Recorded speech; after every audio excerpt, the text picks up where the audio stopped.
செய்யற அப்படி நல்லா டேஸ்டா சாப்பிடுறீங்க. என்ன செய்ய போறேன்னா கோதுமை புரோட்டா. வா புரோட்டாவா? 150 ml தண்ணி, அதுக்கு தேவையான அளவு உப்பு போட்டுக்கலாம் தண்ணியிலேயே. வா உப்பு, சர்க்கரை 25 கிராம் சர்க்கரை, அதையும் தண்ணியிலே போட்டு கரைச்சிக்கலாம். இது உப்பு சர்க்கரை எல்லாம் கரைஞ்சிருச்சுங்க. 150 ml தண்ணியில் அதை அப்படியே ஊற்றிக்கலாம்.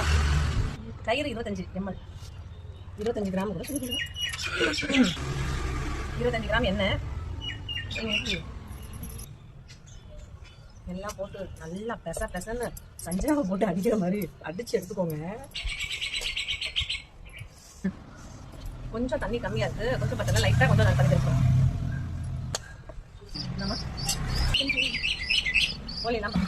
என்ன துணி துவைக்கியா? கோதுமை புரோட்டா சாப்பிட்டா வேணுமா? பல் வலி இல்லாமல் சாப்பிடுறது. சப்பாத்தி கேக்குது. சப்பாத்தி வேணுமா உங்களாம்? எப்படிங்க நடுங்க பார்க்க முடியாது. இதுல அம்மா யாரும் தெரியல. இவங்க அம்மா இவங்கெல்லாம் என்ன சமைச்சிருக்குன்னு தெரியலையே. இப்படி பெசஞ்சாதான் நல்ல புரோட்டா சாப்பிட்டா சூப்பரா பலபலன்னு வரும். நல்லா இப்படி திரட்டி பெசஞ்சு ஒரு அரை மணி நேரம் ஊற வச்சிடணும். ஒன்று சாப்பிட்டா பெசஞ்சாச்சு. அப்படியே எண்ணெயெல்லாம் வச்சுப்போம். நல்லா சாப்பிட்டா பெசஞ்சாச்சு. அப்படியே ஒரு அரை மணி நேரம் மூடி வச்சுருவோம். அரை மணி நேரம் கழிச்சு போட்டலாம். நல்லா சாப்பிட்டா போயிடுச்சு. ரெண்டா பிடிச்சிட்டு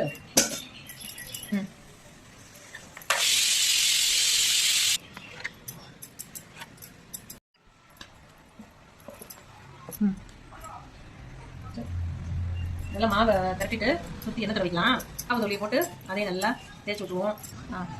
ஒரு கோடு போட்டு அப்படியே இதை அப்படியே சுற்றி ரோல் பண்ணிக்கலாம். அப்படியே சுற்றி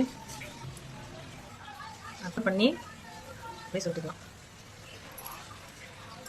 ரோல் பண்ணி இப்படி மடித்து